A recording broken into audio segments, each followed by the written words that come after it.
Hello, everyone. I'm Dalton Burdett, I'm Nick Ericchio. and we are the Movie Nights. Well, some of them. You're watching this because you want to hear our uncensored Unfiltered. thoughts and opinions on the world of movies and entertainment. So kick back, Relax. and thank you for being part of the conversation. Nicholas, how are you? I'm good, sir. How are you? Doing well, doing well. As everyone can see, my life is in shambles behind me. But no, so before we get into the show, a couple things off the top. One, we have a good news, bad news situation. The good news is the next episode, we will be back in the studio behind me with the nice equipment, the nice cameras, the nice microphones. It's going to look and sound great. That will happen on the next episode. The bad news is we are going to go on a very brief hiatus for the month of April, and we will be back on the first Tuesday of May with our new episode. I may have bitten off more than I can chew. It might be the second Tuesday of May because I will be in Hawaii at the end of April for a wedding I'm going to.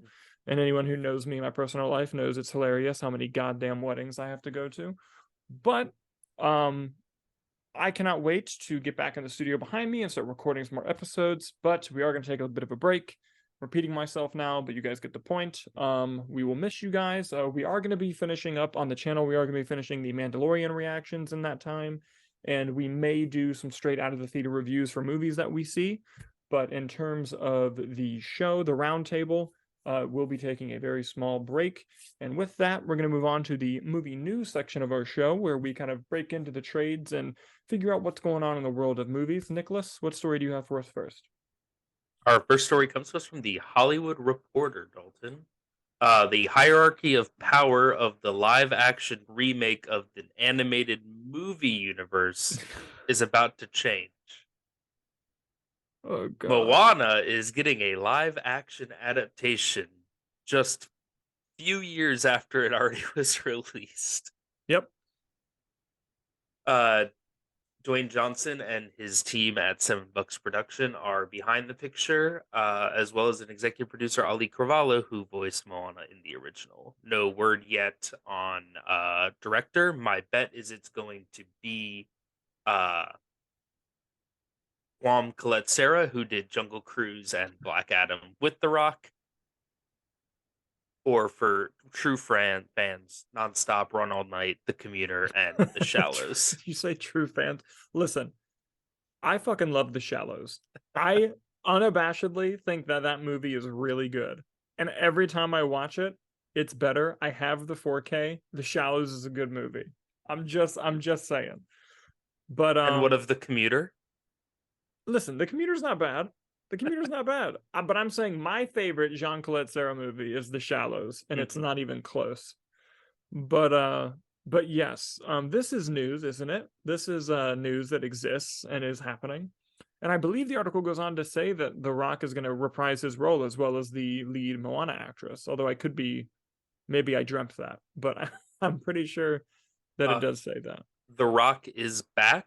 The only mention of Ali Carvalho is that she is serving as an executive producer. Okay, but It could be. she'll probably be in it at some point. Um, I don't know how to feel about this news. I gotta tell you. You know, Moana's a good movie. I've only seen it once, but I enjoyed it when I watched it. And but at the same time, we've been getting tired of the Disney live action remakes from movies that were made 30, 40 years ago. This is a movie that was what, not is was it 10? Not even 10? 2016. So Yeah, not even 10 years ago. 7 years ago. Yeah, which Math. dude, that was 2016 was 7 years ago. But anyway, yeah, I don't know how to feel about this. Look, I've always said there's nothing wrong with doing remakes. They can always end up being a better movie, or even not, they can end up being a good movie, and then you have two good movies to celebrate. My trepidation is just, I'm not going to lie, it's The Rock's involvement, especially with a lot of behind the scenes stories coming out recently about how he's very hands on, about he tries to be very controlling because he's a producer on these films. And I'm just curious how that's going to go, how that's going to mesh with the world of Disney, I should say. That's what I'm curious to see. What are your thoughts on this whole thing? Why not just make a sequel? Now Great point. I know that animation takes a very long time. Moana was a great movie. The animation in it was beautiful, right? The voice acting was actually very good, especially from The Rock, who's just The Rock at everything that he does. Why not just put the time, resources, and effort into developing an excellent sequel to an already successful two-time Oscar nominated picture?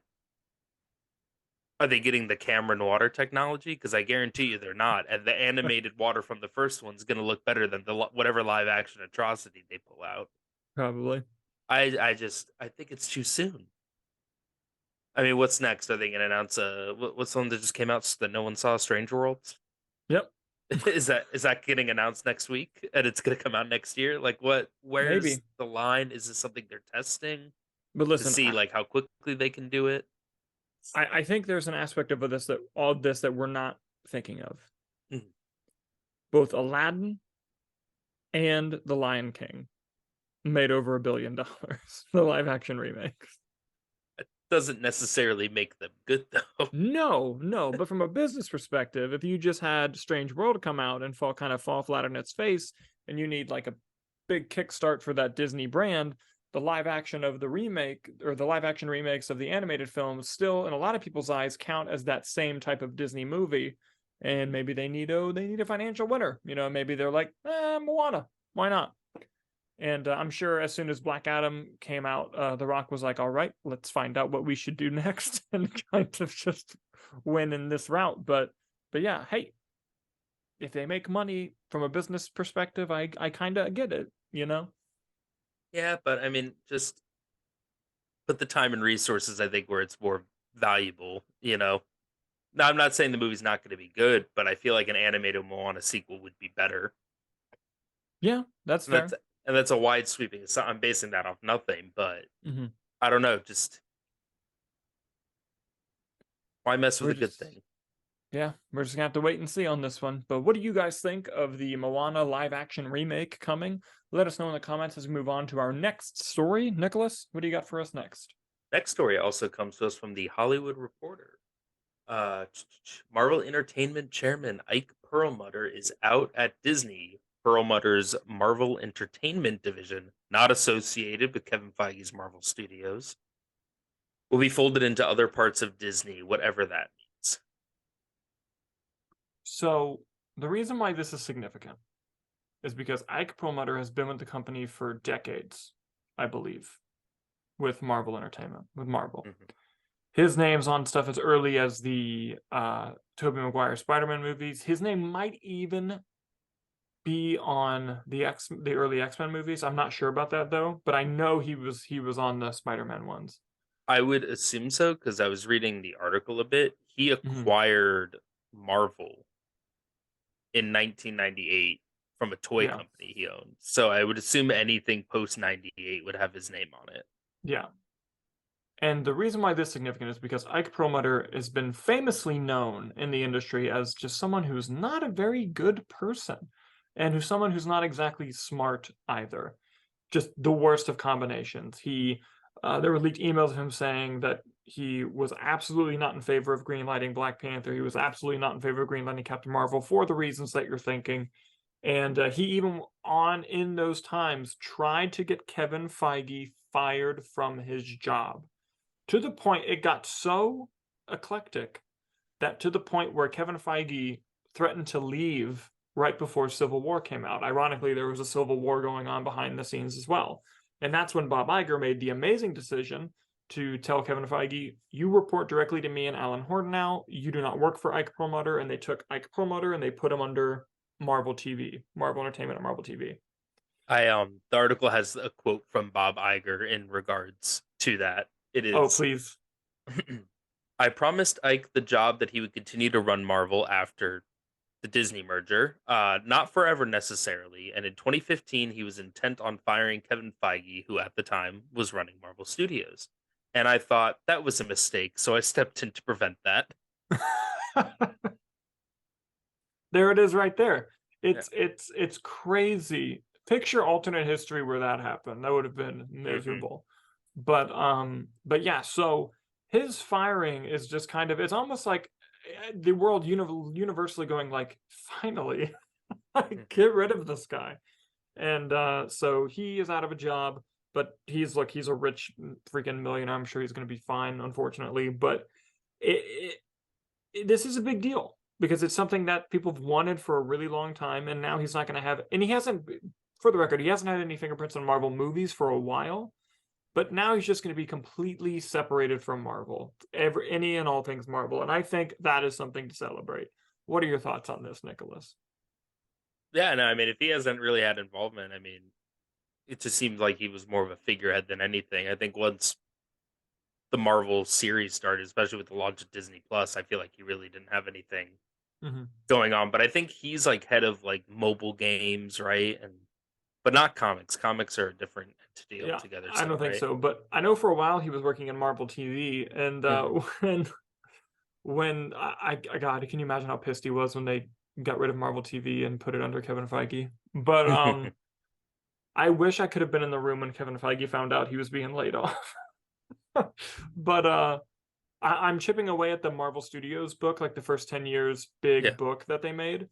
And in the book, they straight up name Ike Perlmutter and say like what a nightmare he is in the book, and literally how they would say it in the like on set and places to like prevent like HR problems is because Ike Perlmutter worked in New York, and Marvel had two offices. They had the LA office and the New York office, and whenever Ike Perlmutter would have problems, someone would come in and say, "Hey, we have issues with the New York office."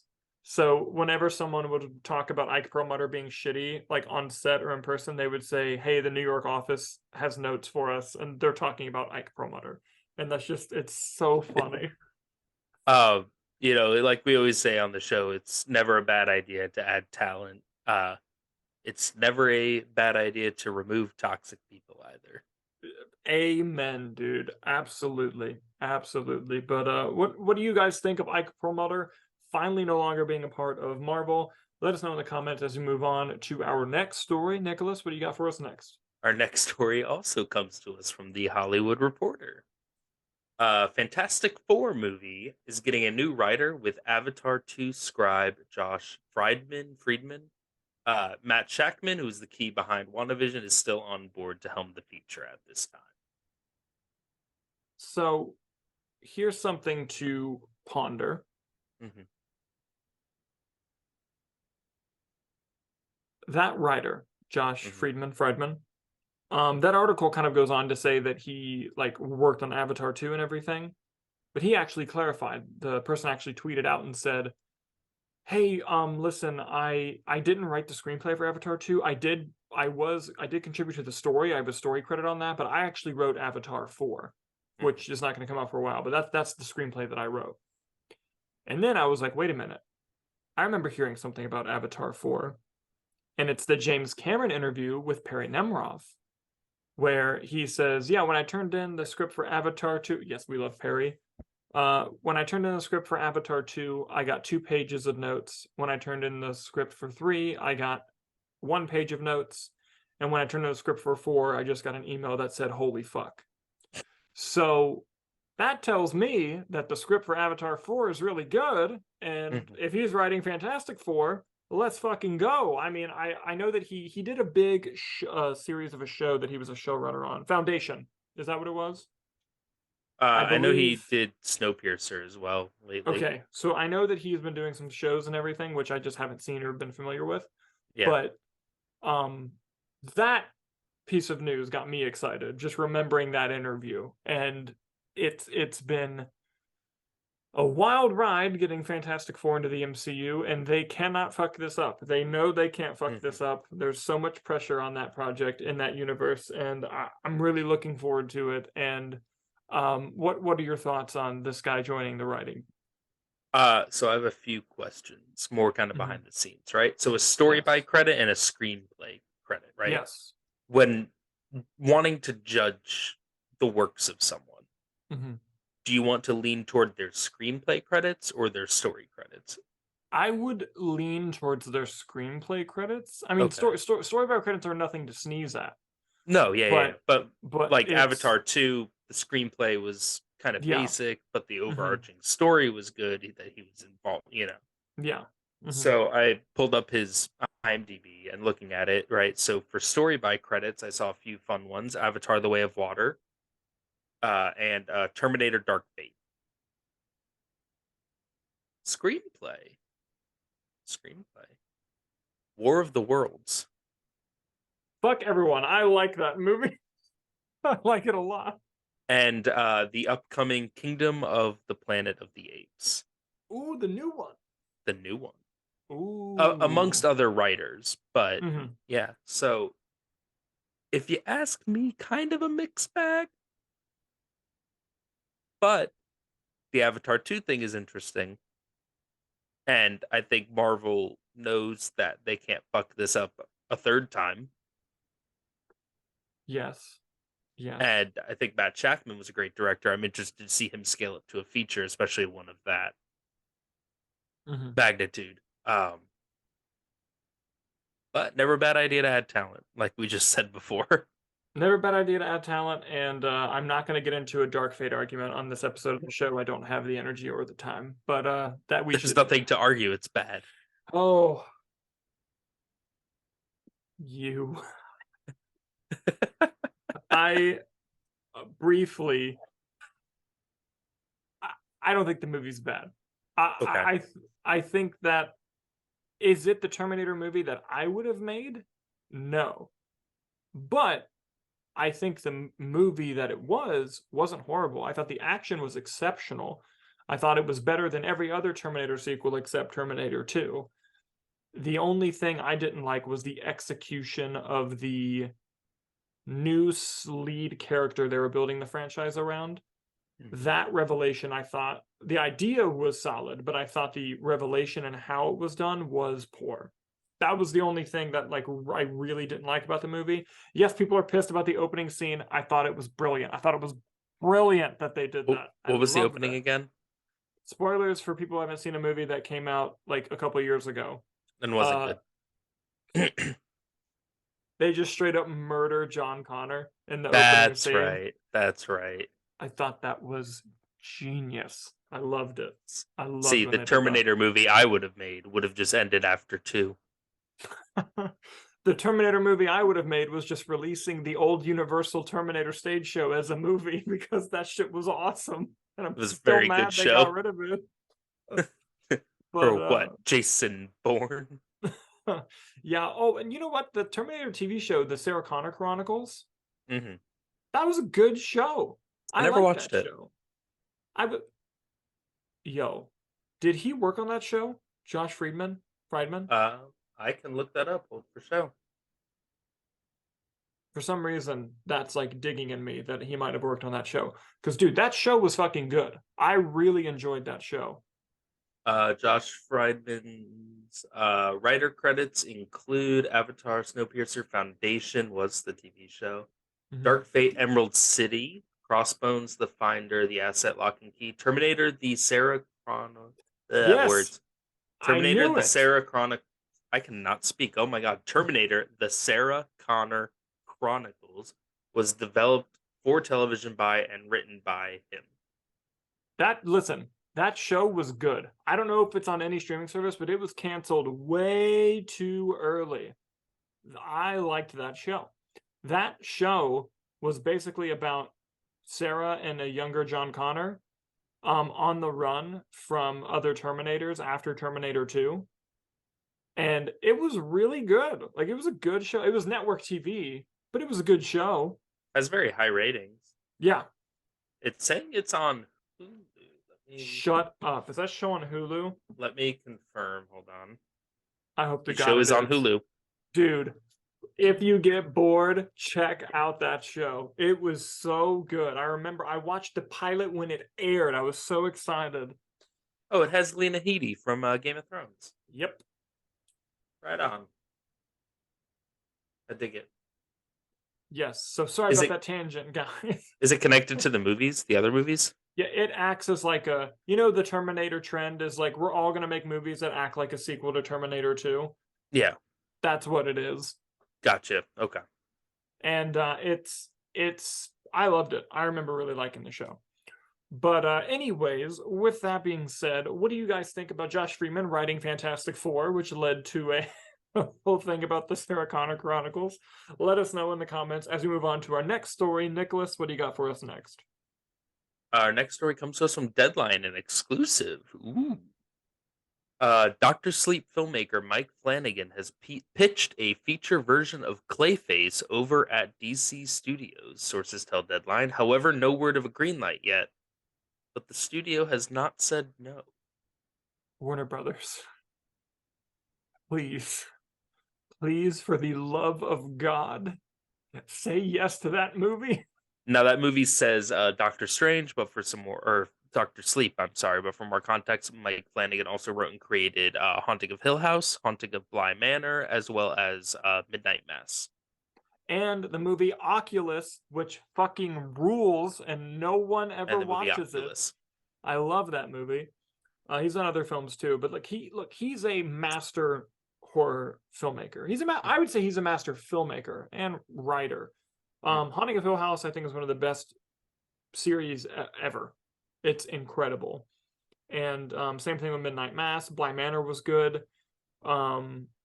Oculus was great. Doctor Sleep should not have been as good as it was, and it deserved to make more money. Listen, this guy making a Clayface movie would be so awesome.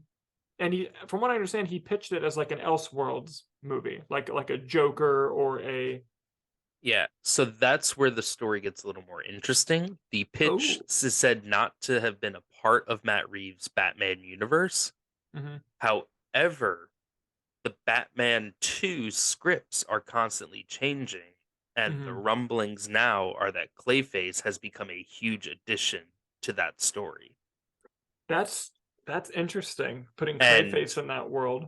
and in the past, Matt Reeves had mentioned wanting to expand that universe with individual films, so maybe there's a way where these two kind of, I see. I see. oh, this is I want it as an Elseworld thing. Well, if you tweak like this and this, Mm-hmm. because tonally I could see Mike Flanagan fitting into that Absolutely, like the tone. Reeves verse, yeah. Yeah, And also like, but at the same time, you don't want to greenlight the movie if Clayface is a big part of the Batman 2, because then it's at the same time the audience is being like, whoa. Like, I understand the Joker's thing because it's been strung out over the course of a few years, but two yeah. Clayfaces at the same time, like, that would be madness. No, they either need to do a Clayface movie first that leads into Batman, Mm-hmm. or Batman and then this Clayface movie's a few years out on top Yeah, of that. yeah. I was doing a little digging too about the Clayface character that I found kind of interesting that I wanted to share, just Mm-hmm. to kind of see what we think a route Mike Flanagan might go and Matt Reeves might go and all that stuff. I'm gonna move my screen over here. So the original Clayface from the Golden Age, his name was Basil Carlo. He first appeared in Detective Comics number 40. He was a B-list actor who was driven insane when he hears that a remake of the classic horror film he starred in, Dread Castle, would be shot without him acting in the film, even though he would be on the advising staff. He then dons the costume of Clayface, a villain he once played in a different movie, and begins killing the actors playing characters he killed in the order and way they die in the film, along with someone who knew his identity. Lastly, he plans to murder the actor playing the Clayface killer and is foiled by Batman and Robin. So that one doesn't necessarily have the shape-shifting powers. That one is just a dude in a costume killing people. Yeah, and that's very different from, like you said, the shapeshifting powers of the more popular version of Clayface. Yes, which is the second version, Matt Hagen, who first appeared in Detective Comics 298. He was a treasure hunter who finds a radioactive pool of protoplasm in a cave. He falls into it and is transformed into a malleable clay-like form, which could be shaped into almost anything he desires. This is only a temporary effect, however, requiring him to return to the pool periodically to maintain his powers, and then Batman and Robin but a lot of the games and media and even the Harley Quinn animated show have kind of merged the two, Hmm. where uh Basil Carlo, the original actor one, Hmm. has the shape shifting powers, which he never Yeah. used, which I find interesting too. Yeah. And that original one, I could see that perfectly fitting in Matt Reeves's world. And we know he loves the OG shit because he named Riddler Edward Nashton. But My only thing with that is I feel like they just did the serial killer with Riddler. yeah, true. True. But hey, it could be a 7 trilogy where Batman just solves murders with different people. I'd go see it. Fair. But Yeah. all I'm gonna say is this, and this may be unpopular to say, whether it's incredibly dark and serious in Matt Reeves or it's maybe a Dark and slightly better serious. tone, dark and serious. Then I was like, wait, it'd probably be dark and serious with Mike Flanagan too. But basically, what I'm saying is, it doesn't matter the tone. Just have Alan Tudyk do it again. Just have him do it again.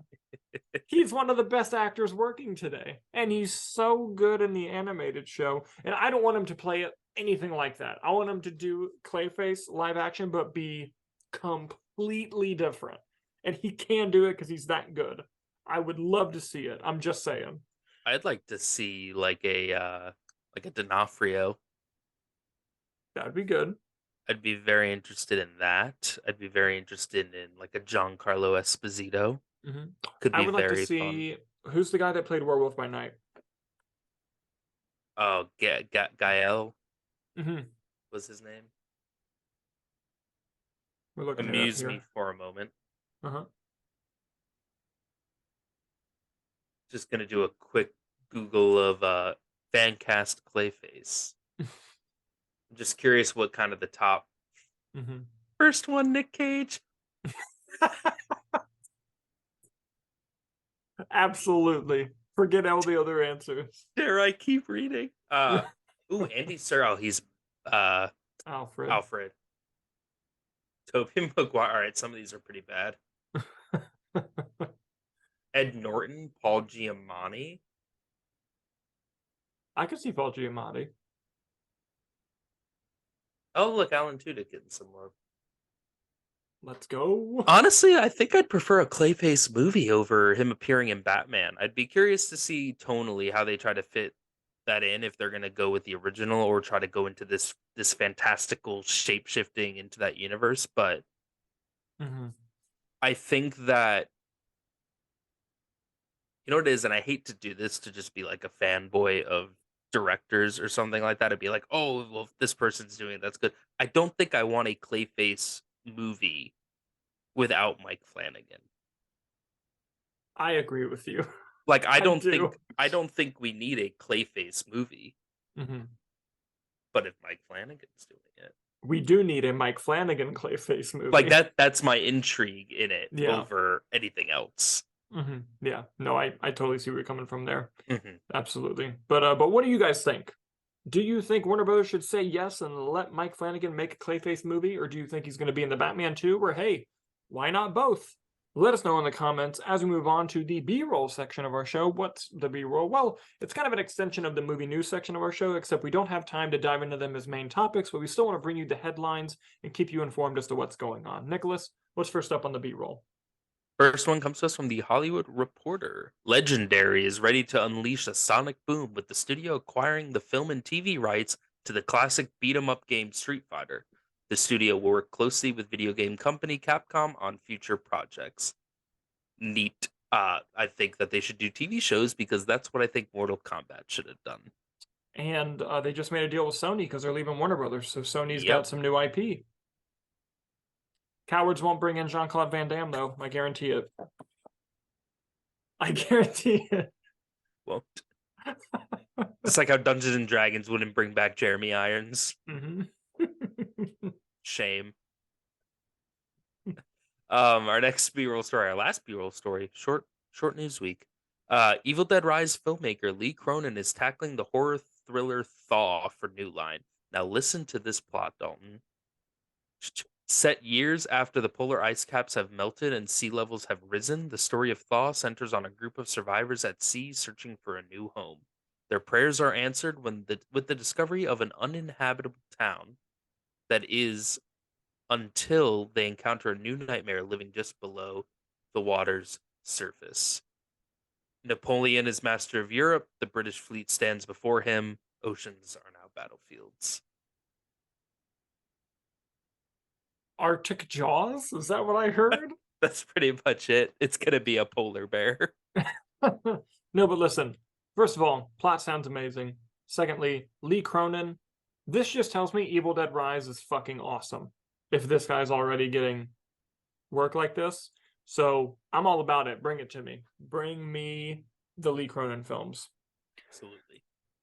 And so that'll do it on the B-roll. Now we're going to move on to the box office section of our show. Nicholas, do you happen to have our predictions? Yes, looking for them now.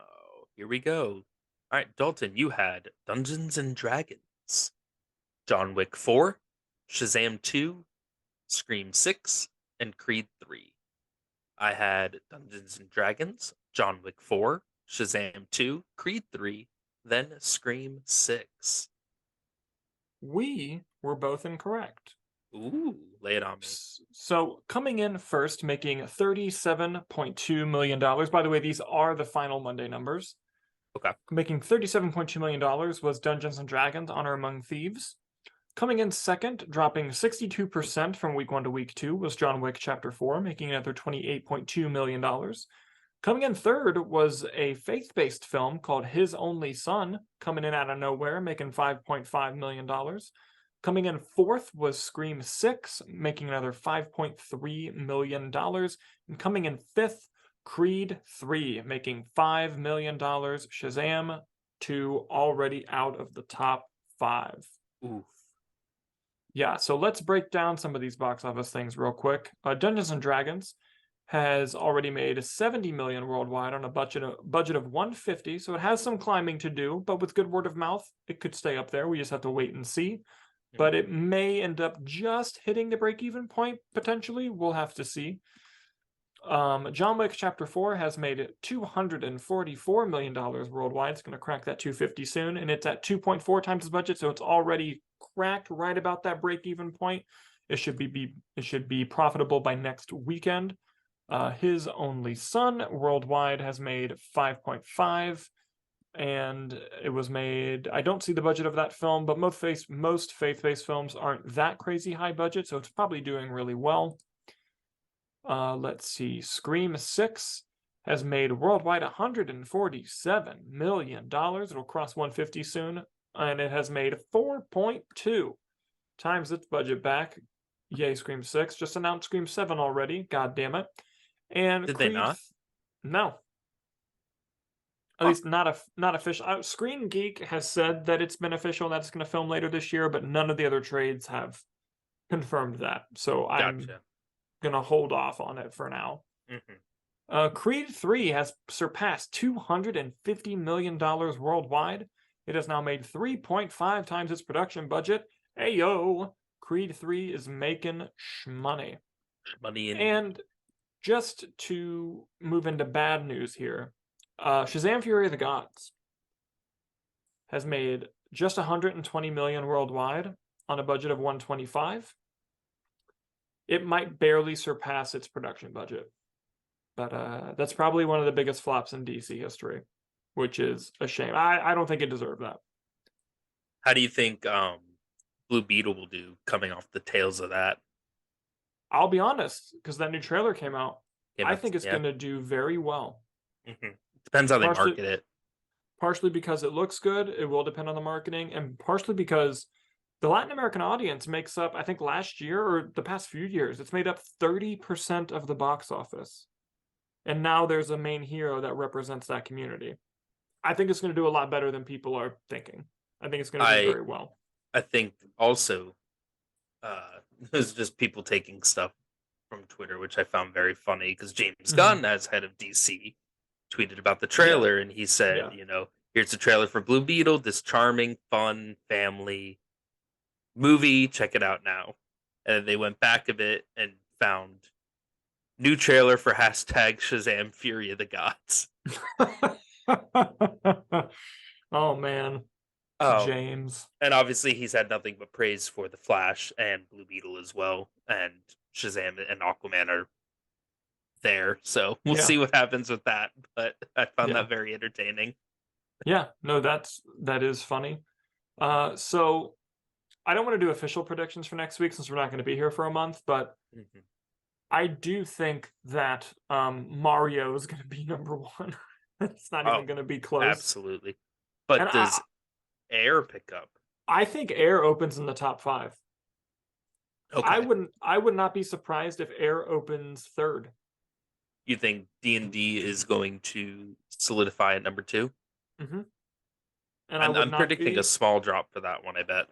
I think it's Yeah, going to get some good word of mouth. I am too, because I think as people go to Mario and it's sold out, they're going to go, well, what other family movies do you have? And it's going to be Dungeons and Dragons. Mhm. That's So you going think to be Air that. takes out John Wick, at least for that Yeah, spot? I think John Wick will be 4. I could see Air going 3. I said we're not going to do predictions, and here I am predicting. And I think Scream 6 will be 5. Okay, solid. I'm Yeah, excited for Mario. I am too. I am too. I'm really excited.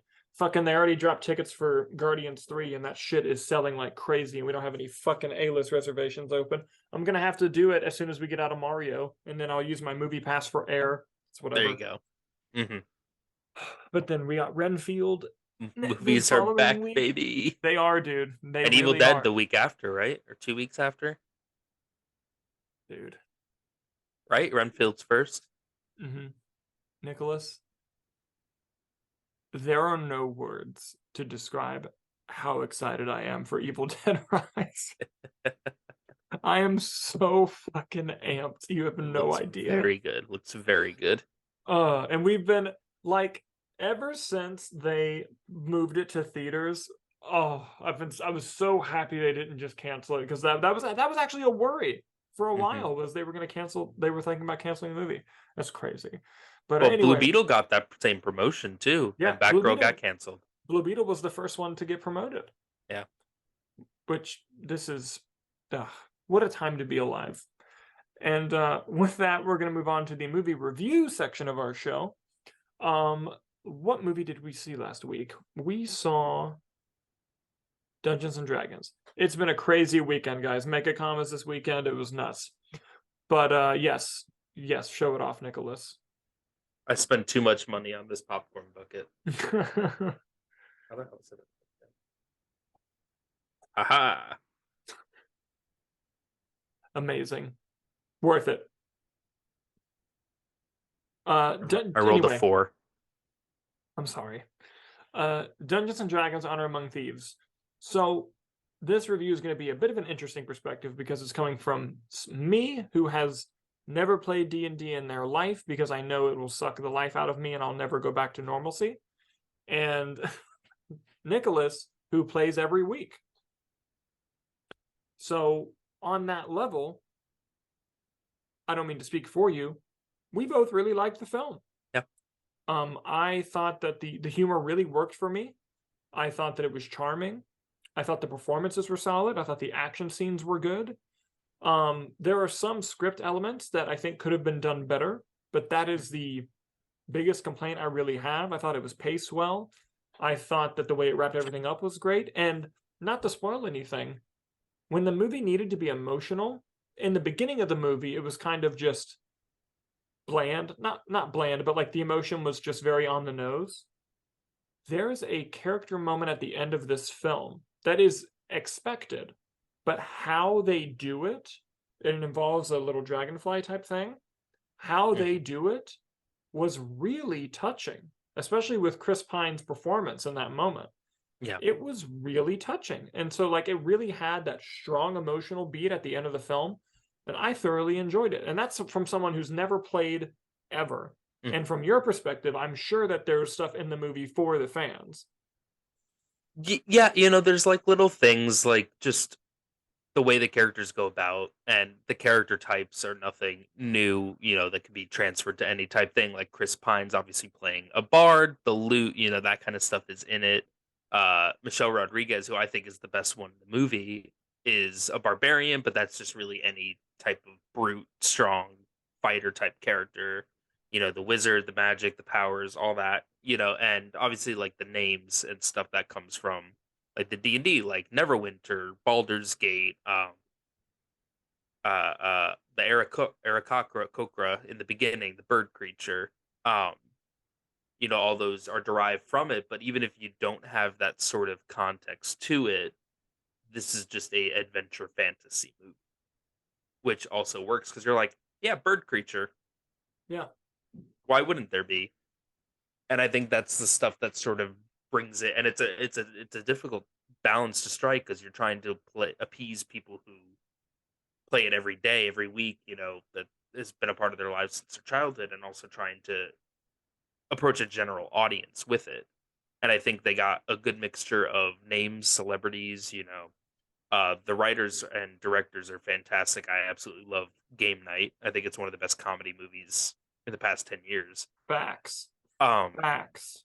and what's interesting about this one is I can't remember the last time we got like a really, really good fantasy movie.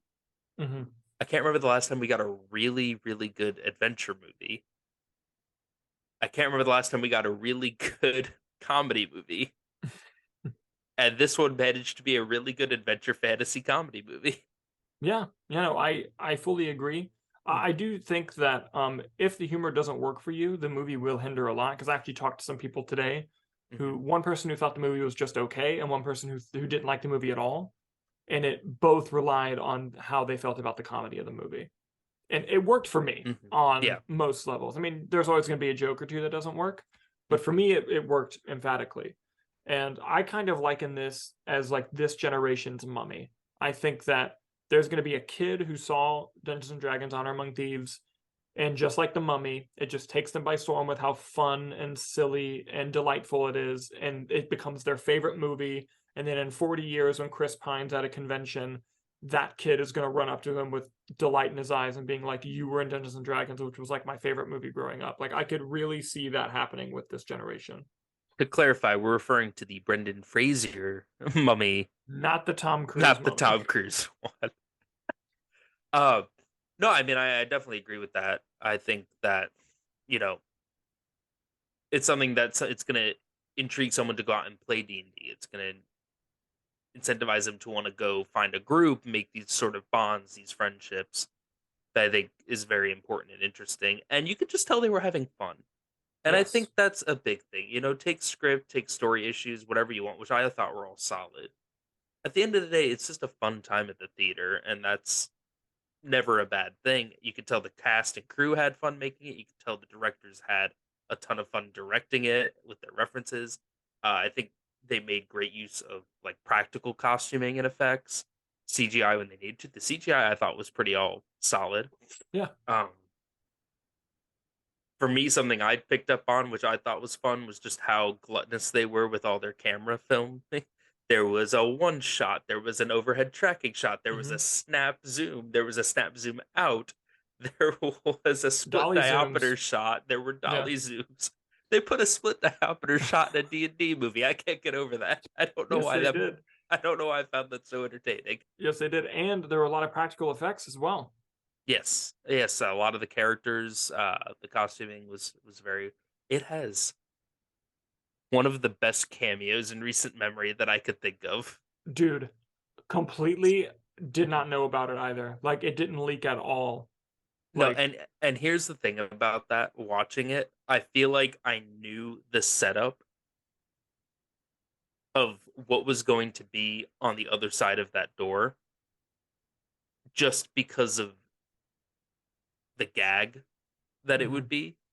But when it's opened up and it's that person, I was like, wait, pause. So I feel like they really knew that with a joke like that, people may have been anticipating that would be the joke they were going for. They're like, yeah, but we're gonna one up it and like, here's this person. No Joe Manganiello though, which kind of made me sad. It made me a little bit sad too, but I'm sure he has watched the movie and hopefully loves it. I agree. Um, Overall, I recommend though. I mean, very Overall recommend, entertaining, and very fun. I'll say I really hope they do another one. I do too. I Now, would you really want it hope to so. follow this crew? I would personally, but if they announce that they're just doing it with a random other crew, that wouldn't upset me. But Mhm. I really enjoyed the characters. And like when I say the performances were good, I normally am not the biggest fan of Justice Smith as an actor. I thought he crushed it in this movie. I thought he Mhm. was excellent. The Bridgerton guy, Renee something. I have not Roger never Jean watched. Page. Yes, I've never watched Bridgerton, but I Mhm. watched him in The Gray Man, and I watched him in another thing that I saw recently that is leaving me. But I wasn't really big on him. I thought he was great in this movie. Like I thought He was everyone was fantastic. great, and Eh, it's the chemistry too with all of them. Like you really felt that camaraderie.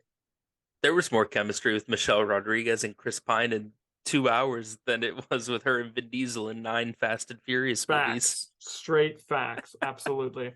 And the action scenes with her were fantastic. They were, they really were. Yeah, she was very good. I would also be interested, I mean, obviously seeing this crew again because I thought they were also cool. It'd be cool to follow them as they kind of power up, like, Justice Smith's arc with his wizardry. It'd be Hmm. cool to watch that progress because that's kind of like how a campaign would work. You're starting off Yeah, at like level 1 and building that up. But there's so many good D&D stories, like campaigns that you can play. I'd be almost interested in watching adaptations of that. Like there's hmm, one called The Curse of Strahd, which is like vampire focused, which is really cool. So it'd be cool just to see like an adaptation of that, not necessarily hmm. putting these characters in it, but maybe that's some way you can Yeah. expand the universe. And you could even mix, like, you could say that it's all part of the same planet, and that's like we need to travel to this place with those same characters and put them in like this new, to different part of that world. I think Yeah, I there's mean ways it's to just a adapt it. massive world. It's just like going from here to New York. Yeah. It's like Hmm. just move them to this area, write a story that they're there or whatever. Yeah. Yeah, Yeah. But yeah, thoroughly recommend. I really enjoyed the movie a lot. absolutely. I thought it was great. Yes, And very with good. that, I think that's the end of the show. We're gonna miss you guys in the little hiatus that we're gone, but don't worry, we'll be back before you know it, and we'll be with actual nice equipment in the regular studio that you're used to seeing. So that'll be fun. Hang in there tight, guys. Thank you so much for watching, and we'll see you when we come back.